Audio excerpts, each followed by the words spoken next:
Hello दोस्तों, आपका स्वागत है। चैप्टर नंबर 2 वैदिक सभ्यता स्टार्ट करते हैं। पूर्व वैदिक या ऋग वैदिक का काल किसे माना जाता है?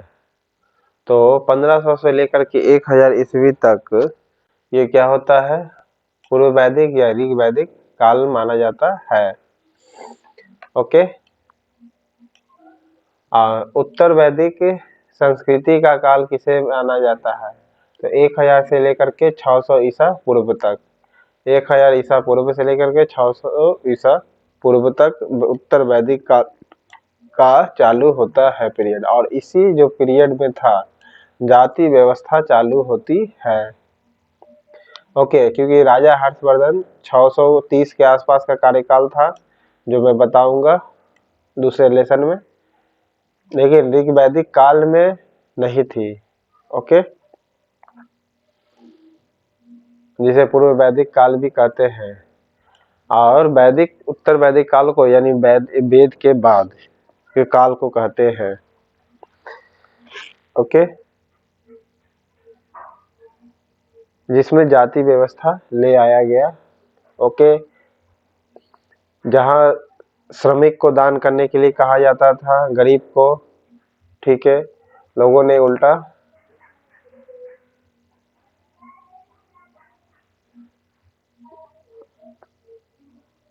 समझा। चलिए स्टार्ट करते हैं। आर्य शब्द का, इसमें आपको सब चीज क्लियर हो जाएगा, कैसे क्लियर करना है आपको। आर्य शब्द का शाब्दिक अर्थ क्या है? आर्य शब्द का मतलब होता है श्रेष्ठ या कुलीन होता है। ओके, ये शब्द का मतलब है। ओके, प्रारंभिक आर्यों के बारे में निम्नलिखित में से कौन सा कथन सही नहीं है? तो वे क्या है? वे संस्कृत बोलते थे, जी हाँ सही है। वे घुड़सवारी किया करते थे, जी हाँ। वो कई झुंडों में भारत पहुंचे, जी हाँ। ये मुख्यतः नगर में निवास करते थे, जी नहीं। नगर में निवास करते थे हड़प्पा वासी लोग। ओके, इनमें से किस फसल का ज्ञान वैदिक काल के लोगों को नहीं था? तंबाकू को। ये तंबाकू तो लाया था पुर्तगालियों ने दोस्तों, तो सिंपल सा बात है, वैदिक काल के लोगों को नहीं ज्ञान था। बाकी जौ गेहूं और चावल का था, वैदिक काल का बात कर रहा हूँ। ओके, अगर हड़प्पा वासी काल का बात करिएगा तो हड़प्पा वाले लोगों को चावल का ज्ञान नहीं था, लेकिन वैदिक काल के लोगों का ज्ञान था, क्योंकि वैदिक काल का जो पीरियड है वो हड़प्पा काल से भी पहले है। ठीक है, यानी जिस समय ऋग्वेद वगैरह लिखा जा रहा था उससे पहले का हड़प्पा काल माना जाता है। ओके, और मेगास्थनीज भी आप जानते ही होंगे उनका नाम, वो भी बोले थे कि भारतीय जो है पहले लिखना पढ़ना नहीं जानते थे। ओके, तो वैदिक काल जो होता है, एक वैदिक काल को वेद जिस समय लिखा है इसलिए उसको वैदिक काल कहा गया। ओके, अब वेद से पहले पूर्व वैदिक काल कहलाया है। उत्तर वैदिक काल के वेद विरोधी या ब्राह्मण विरोधी धार्मिक अध्यापक को किस नाम से जाना जाता था? तो श्रमण के नाम से जाना जाता था। वैदिक गणित का महत्वपूर्ण अंग है क्या? सुलभ सूत्र है। ओके, वैदिक गणित का महत्वपूर्ण अंग कौन है? सुलभ सूत्र है। ओके, किस वेद में प्राचीन वैदिक युग की संस्कृति के बारे में सूचना दी गई है? प्राचीन वैदिक युग की संस्कृति के बारे में सूचना दी गई है किसमें? आपका ऋग्वेद में दिया गया है। प्राचीन वैदिक युग, देखिए वेद का युग इसमें इजी आप समझ सकते हैं। वेद का युग यानी वेद जिसमें लिखा जा रहा था, और उससे पहले का मतलब पूछ रहा है, यानी प्राचीन का। प्राचीन का कौन देगा भाई? तो ऋग्वेद ना दे सकता है, क्योंकि पहला बुक यही है, इसी में सब चीज बताया गया था। निम्नलिखित में से उत्तर वैदिक काल में लिखे गए ग्रंथों का सही क्रम कौन सा है? तो उत्तर वैदिक काल में पहले वेद लिखा गया, फिर ब्राह्मण आए यानी ब्राह्मण बनाया गया, फिर आरण्यक आया, फिर उपनिषद आया। ओके, ये उत्तर वैदिक काल में लिखे गए ग्रंथों का सही क्रम है। ये ब्राह्मण क्या है? ये ग्रंथ है, याद रखिएगा। लोग यह कुछ और समझते हैं ब्राह्मण का मतलब, लेकिन ये ग्रंथ है। वेदों की संख्या कितनी है? 4। ओके, आप कमेंट बॉक्स में बताइए कौन थे 4। 3 वेद संयुक्त रूप से त्रय या वेदत्रयी कहलाते हैं, वो कौन सी है? अथर्ववेद को छोड़ करके ये सब वेदत्रयी कहलाते हैं, ठीक है। यानी ऋग्वेद, यजुर्वेद और सामवेद, ऑप्शन ए। भारत के राज चिन्ह में से प्रयुक्त होने वाले शब्द सत्यमेव जयते किस उपनिषद से लिया गया है? तो मुंडक उपनिषद से लिया गया है। ओके, सत्यमेव जयते किसी उपनिषद से लिया गया है? मुंडक उपनिषद से। ऋग्वैदिक आर्यों का मुख्य व्यवसाय क्या था? ऋग्वैदिक जो आर्य थे वो पशुपालन करते थे, यानी ऋग्वेद को मानने वाले उसका मुख्य क्या व्यापार था? पशुपालन। ओके, भारतीय संगीत का आदि ग्रंथ कहाँ कहा जाता है? किसे? भारतीय संगीत का सामवेद को कहा जाता है। ओके, प्रथम विधि निर्माता कौन है? मनु है। ओके, इसी ने लिखा है क्या? मनु चरित्र, जिससे कि इस टोटल जो है अधिकतर बात जो है महिला के खिलाफ ही लिखा गया है। ओके, कृष्ण भक्ति का प्रथम अप्रधान ग्रंथ कौन सी है? कृष्ण भक्ति का प्रथम अप्रधान ग्रंथ कौन सी है? श्रीमद्भागवत गीता। यह कृष्ण जी क्या वर्णन किया गया है?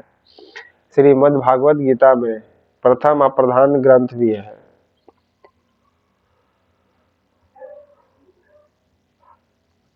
ऋग्वेद में संपत्ति का प्रमुख रूप क्या है? गौधन। ओके, गौधन का मतलब तो गाय जो होता है हमारा, वो संपत्ति का मुख्य रूप है। ऋग्वेद में के किस मंडल में शूद्र की उल्लेख पहली बार मिलता है? 10वीं मंडल में मिलता है, ठीक है, जिसमें कहा गया है 10वीं मंडल में दिया गया है। पुराणों की संख्या कितनी है? पुराणों की संख्या आपका 20 है कि 18 है? 18 है। ओके, पुराणों की संख्या। वैदिक धर्म का मुख्य लक्षण इनमें से किसकी उपासना था? तो पशुपति की उपासना की जाती थी या फिर प्रकृति की? तो प्रकृति की जाती थी। वैदिक धर्म में मुख्य लक्षण इनमें से किसकी उपासना थी? तो प्रकृति की उपासना की जाती थी। असम्मान का किया किसको? तो पशुपति का। ओके, उपासना यानी पूजा पाठ प्रकृति का मानता था वैदिक धर्म के लोग। ओके, किस देवता के लिए ऋग्वेद में पुरंदर शब्द का प्रयोग हुआ है? तो इंद्र के लिए पुरंदर शब्द का प्रयोग किया गया है। शुल्ब सूत्र किस विषय से संबंधित पुस्तक है आपका? तो ज्यामिति से है। शुल्ब सूत्र किस विषय से संबंधित है? ज्यामिति से है। ओके, यानी जियोमेट्री से है। अस्तु मा सदगमय कहाँ से लिया गया है? तो ऋग्वेद से लिया गया है। ओके, आर्य भारत में बाहर से आए थे और सबसे पहले कहाँ बसे थे? तो पंजाब में जाकर के रुका था आर्य सबसे पहले। ऋग्वेद के उद्गाता को यानी यज्ञकर्ता को उद्गाता कहा जाता है या उद्गृत कहा जाता है, ठीक है, या होता या होत्री कहते हैं ऋग्वेद में। जी नहीं, उद्गाता नहीं बल्कि होता या होत्री कहते हैं। ऋग्वेद में यज्ञकर्ता होता या होत्री कहा गया है। यजुर्वेद में अथर्वव्यूह कहा गया है। सामवेद में उद्गाता यानी जैसे जोर से गाता है ना, तो सामवेद में संगीत के बारे में भी गाया गया तो जोर से ही गाया जाता है, ठीक है, उद्गाता, सामवेद को उद्गाता, अथर्ववेद में ब्रह्मा के कहा गया है। ठीक है, अथर्ववेद को यज्ञकर्ता कौन है? तो ब्रह्मा है, ऑप्शन ए। वेदों का अपुरुष से क्यों कहा जाता है? वेदों को अपुरुष से क्यों कहा गया है? क्योंकि वेदों की रचना देवताओं द्वारा की गई है। ओके, ये माना गया है कि वेदों की रचना देवताओं ने किया है, ऐसा कहा जाता है। लेकिन वेद से पहले आपको पता है पूर्व वैदिक काल, उत्तर वैदिक काल। ओके, जो वेद से पहले जो लिखा गया है या वेद से पहले जो समाज था उसको पूर्व वैदिक काल कहा गया। अब वेद जिस समय लिखा गया, अब वेद के बाद जो समाज बना वो उत्तर वैदिक काल कहलाया। ओके, अब आप बताइए कौन? हाँ, इसमें वर्णन नहीं है कि किसने लिखा है। ओके, लेकिन अपुरुष से कहा गया है, इसमें लोग मानते हैं, लेकिन वैसा नहीं है अकॉर्डिंग टू मी, जहां तक मैं पढ़ा हूँ। हाँ, इसके बारे में अगर और कुछ मिलता है तो जरूर मैं बताऊंगा, वीडियो जरूर देखते रहिएगा। वैशेषिक दर्शन के प्रतिपादक कौन है? उलुक कनद है। वैशेषिक दर्शन के प्रतिपादक कौन है? तो उलुक कनद है। मीमांसा या पूर्व मीमांसा दर्शन के प्रतिपादक कौन है? तो जैमिनी है। ओके, मीमांसा कहिए या पूर्व मीमांसा कहिए। पूर्व मीमांसा के प्रतिपादक कौन है? जैमिनी है। और उत्तर मीमांसा के प्रतिपादक कौन है? बादरायन। ठीक है, बादरायन उत्तरायण, बादरायन उत्तरायण, उत्तर का उत्तर मीमांसा का प्रतिपादक बादरायन और पूर्व का जैमिनी। बादरायन उत्तरायण ऐसे याद रख सकते हैं, बादरायन उत्तरायण।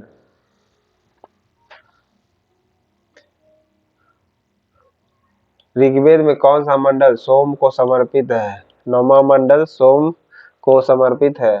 प्रसिद्ध 10 राजाओं का युद्ध, जैसे 10 राज युद्ध के नाम से जाना जाता है, किस नदी के तट पर हुई थी? पौसनी नदी के तट पर हुई थी। ओके, 10 राजाओं का युद्ध जो हुआ था ये किस तट पर हुआ था? पौसनी नदी के तट पर हुआ था, जिसमें भारतीय राजा लड़े थे, यानी सिंधु के ई पट्टी के राजा लड़े थे भारतीय साइड के, और सिंधु के ऊ पट्टी के राजा लड़े थे। इसी को कहते हैं 10 राजाओं का युद्ध। धर्मशास्त्रों में भू राजस्व का दर 1/6 है। ओके, 800 से लेकर 600 ईसा पूर्व काल किस युग से जुड़ा है? तो ब्राह्मण युग से जुड़ा हुआ है। ओके, अब 1200 ईसा पूर्व से 600 ईसा पूर्व और राजपूत युग से जुड़ा हुआ है। किस काल में अछूत की अवधारणा उदित हुई थी? तो धर्मशास्त्र जब लिखा जा रहा था इसी समय अछूत उछूत यानी किताब वगैरह लिखा जा रहा था ना, उस धर्मशास्त्र धर्म संबंधित, उस समय ही ये सब उल्टा पुल्टा ज्ञान भरा गया था। ओके, सभी मानव का जन्म एक ही स्थान से होता है और एक ही जगह से होता है। ठीक है, इसलिए छूत अछूत क्या है ये आप अपने मन से खुद विचार करिए। ओके, ये समाज का बांटने का सोच रख करके ऐसा किया गया था। अगर मेरी बातों से सहमत है तो निश्चित है कि आप इसे, हाँ, लेकिन मैं ये जरूर ये नहीं कहूँ कि आप मेरी बात को मानिए। आप थोड़ा अध्ययन करिए, पता चल जाएगा कि कैसे समाज को बनाया गया था, क्यों बनाया गया था। ये कहीं मानसिकता तो नहीं थी कि किसी को दबा के रखना है या गुलाम बना के रखना है। एशिया माइनर स्थित बोगाज-कोई का महत्व इसलिए है, किस लिए है भाई बोगाज-कोई का महत्व? वहां पर जो अभी अभिलेख मिले हैं लिखे हुए, उनमें से 4 वैदिक देवताओं इंद्र, वरुण, मित्र और नासत्य का उल्लेख मिलता है। ओके, एशिया माइनर का स्थित बोगाज कोई का महत्व किस लिए है? तो उसमें 4 वैदिक देवता इंद्र, वरुण, मित्र और नासत्य का उल्लेख है। गायत्री गायत्री मंत्र देवी सावित्री को संबोधित करके है, किस पुस्तक में मिलता है? तो ऋग्वेद में मिलता है। न्याय दर्शन को प्रचारित किया जाता है किसने? तो गौतम ने किया था न्याय दर्शन का, पूर्व मीमांसा का जैमिनी ने। ओके, भारत प्राचीन भारत में निष्क से जुड़ा हुआ जो जाने जाते हैं कौन? तो स्वर्ण आभूषण निष्क के नाम से जाने जाते हैं। गाय को गौधन कहा जाता था। ओके, योग दर्शन के प्रतिपादक कौन है? तो पतंजलि है योग दर्शन के प्रतिपादक। ओके, उपनिषद पुस्तकें है क्या? उपनिषद पुस्तकें है दर्शन पर आधारित। ओके, उपनिषद पुस्तकें है किस पर आधारित? दर्शन पर आधारित है।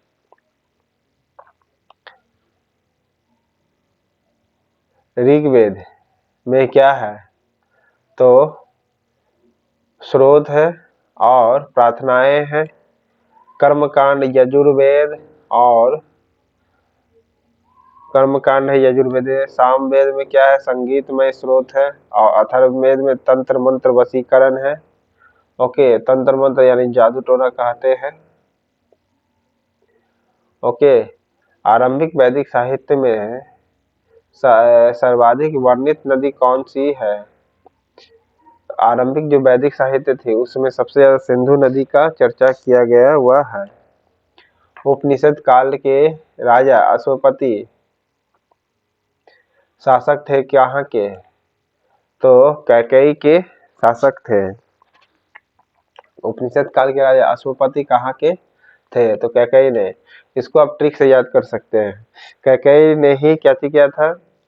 राजा दशरथ से मांगा था। तो राजा अश्वपति कहा गया, तो कैकेयी। ओके, थोड़ा सा ट्रिक से मिला करके याद रखना पड़ेगा, संबंध बना करके। आध्यात्मक ज्ञान के विषय में नचिकेता और यम का संवाद किस उपनिषद से प्राप्त है? तो किसमें है? तो छंदोग्य उपनिषद में वर्णित है, या फिर कठोपनिषद में। तो कठोपनिषद में वर्णित है आपका। अध्यात्म ज्ञान के विषय में नचिकेता यम का संवाद किस में वर्णित है आपका? कठोपनिषद में। ओके, कठोपनिषद में वर्णित है नचिकेता और यम का संवाद। वैदिक नदी कुंभा, जो अब काबुल के नाम से जाना जाता है, का स्थान निर्धारित होना क्या है? ये अफगानिस्तान में है। ओके, कपिल मुनि द्वारा प्रतिपादित दार्शनिक प्रणाली क्या थे? तो सांख्य दर्शन थे। न्याय दर्शन गौतमी था। पूर्व मीमांसा जैमिनी। ओके, उत्तर मीमांसा बादरायन थे। भारत के किस स्थल की खुदाई लौह धातु के प्रचलन प्राचीनतम प्रमाण मिले हैं? अतरंजी खेड़ा में मिले हैं आपका। ओके, क्या मिला? भारत के किस स्थान की खुदाई से लोहा का धातु का प्रचलन प्राचीनतम प्रमाण मिला है? सबसे पुराना पहचान जहां लोहा मिल गई है वो कहां से मिली है? तो वो है अतरंजी खेड़ा से मिली है। ओके,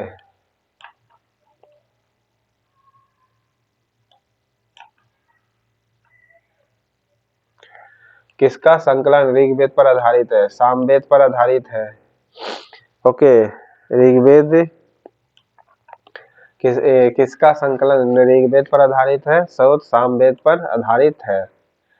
ओके, कौन सा प्रस्थान त्रय में शामिल नहीं है? तो वो कौन है? भागवत है। ओके, प्रस्थान त्रय में शामिल नहीं है कौन? तो भागवत।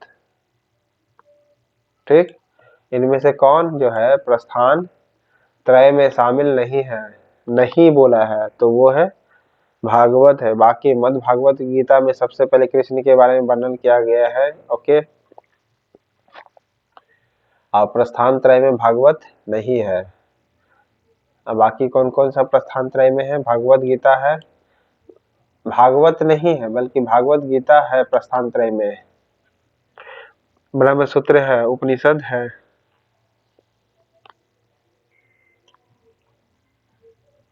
कर्म का सिद्धांत संबंधित किससे है? मीमांसा से है। कर्म का सिद्धांत किससे है? तो मीमांसा से है। उत्तर मीमांसा, पूर्व मीमांसा ही सुने होंगे, ठीक है। अर्थवेद ईश्वर की महिमा के बारे में वर्णित है। ऋग्वेद, अथर्ववेद का सॉरी, ऋग्वेद में ईश्वर की महिमा के बारे में है। अथर्ववेद में क्या है आपका? ऋग्वेद में मानी आप क्या दिया हुआ है? औषधि, ठीक है। अर्थवेद में क्या है? औषधि। अर्थवेद देख रहे हैं दोनों में कॉम्बिनेशन, औषधियों से संबंधित है, जादू टोने से संबंधित है अर्थवेद, ठीक है। देखते हो बाबा लोग फूकते हैं तो ये खा, कहता हूँ ये खा लो, यानी औषधि दवा में सोच करके लोग खा लेते हैं ना, है तो अथर्ववेद में औषधि से संबंधित हो गया। ऋग्वेद में ईश्वर से संबंधित रहेगा तो वो ईश्वर की महिमा हो गया। यजुर्वेद में क्या है? तुम्हारा बलिदान से संबंधित है। और सामवेद में संगीत है। ओके। चरक संहिता नामक पुस्तक किस विषय से संबंधित है? तो चिकित्सा से संबंधित है। ओके। यज्ञ संबंधी विधि विधानों का पता चलता है किससे? यजुर्वेद से पता चलता है यज्ञ संबंधी विधि विधान। वैदिक योगिन सभा, सभा क्या है? मंत्री परिषद थी। सभा क्या है आपका? तो मंत्री परिषद थी। पूछेगा सभा उस समय क्या किस नाम से जाना जाता था? तो बोलिएगा मंत्री परिषद के नाम से जानी जाती थी। वैदिक युग में प्रचलित लोकप्रिय शासन प्रणाली क्या थी? तो गणतंत्र थी। जो वैदिक युग था उस समय जो शासन प्रणाली जो जनता सरकार चुनाता था तो कैसे चुनाता था? गणतंत्र के जरिए। गणतंत्र बने जनता के जरिए। सबसे प्राचीन वेद कौन सी है? ऋग्वेद है, ठीक है। फिर उसके बाद यजुर्वेद, सामवेद, अथर्ववेद। कौन सी भारतीय दर्शन की आरंभिक विचारधारा है? आरंभिक विचारधारा कौन सी है? सांख्य दर्शन है आपका। कौन भारतीय दर्शन की आरंभिक विचारधारा है? तो सांख्य दर्शन है। सांख्य, योग, न्याय, वैशेषिक, मीमांसा, वेदांत, इन 6 भिन्न भारतीय दर्शनों की स्पष्ट रूप से अभिव्यक्ति हुई है। वो किस में हुई है? तो वैदिक युग में हुई है। फिर से सुनिएगा, सांख्य का, योग का, न्याय का, वैशेषिक का, मीमांसा का एवं वेदांत का, इन 6 भिन्न भारतीय दर्शनों की स्पष्ट रूप से अभिव्यक्ति हुई है। वो किसकी हुई है? तो वैदिक युग में हुई है। ओके। निम्नलिखित में से वह दस्तकारी कौन सी है जो आर्यों द्वारा व्यवहार में नहीं लाई गई थी? नहीं लाई गई थी तो लोहारगिरी नहीं लाई गई थी। फिर सुनिए, आर्यों द्वारा व्यवहार में नहीं लाई गई थी क्या? लोहारगिरी नहीं थी। ओके। बाकी आभूषण था, मृदभान पॉटरी था, मिट्टी का जैसे बर्तन हो गया पॉटरी, बढ़ईगिरी काष्ठकारिता जी यानी लकड़ी से बनाया हुआ सामान। ओके, ये जो था ये था। बाकी आर्य द्वारा व्यवहार में नहीं लाया गया था क्या? लोहारगिरी यानी लोहार। निम्नलिखित में से मिलाना है कौन सही है? आयुर्वेद, आयुर्वेद और संबंधित जो वेद है ये बताना है आपको। आयुर्वेद ऋग्वेद से संबंधित है। ओके। धनुर्वेद यजुर्वेद से संबंधित है। गंधर्व वेद सामवेद से संबंधित है। और शिल्प वेद अथर्ववेद से संबंधित है। शिल्प वेद कहिए या अर्थवेद कहिए, अर्थशास्त्र कहिए, ये अर्थ वेद से संबंधित है। देखिए इसमें अर्थशास्त्र भी जुड़ा हुआ है, इसमें अथर्ववेद भी है वर्ड, ठीक है। इस वर्ड को याद मिला सकते हैं। अथर्वशास्त्र यानी अथर्ववेद, गंधर्व वेद यानी साम वेद। ओके। धनुर्वेद यानी यजुर्वेद, धनुर्वेद संबंधित वेद जो है यजुर्वेद है। आयुर्वेद जो है ये ऋग्वेद से संबंधित है। ये सभी जो आयुर्वेद, धनुर्वेद, गंधर्व वेद है या शिल्प वेद है, ये सभी उपवेद कहलाते हैं। क्या कहलाते हैं? उपवेद है। ओके।